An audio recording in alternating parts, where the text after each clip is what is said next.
Channel. আশা করছি তোমরা সবাই ভালো আছো ও সুস্থ আছো।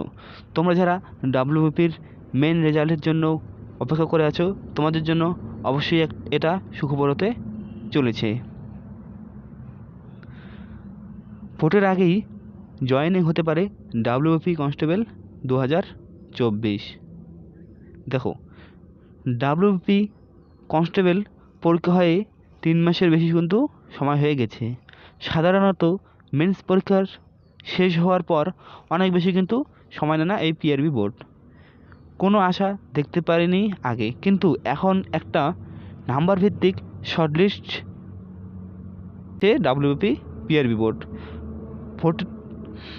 ভোট কিন্তু এখানেও আরও 1 মাসের বেশি সময় আছে। তাহলে কি এর মধ্যে নিয়োগ হতে পারে?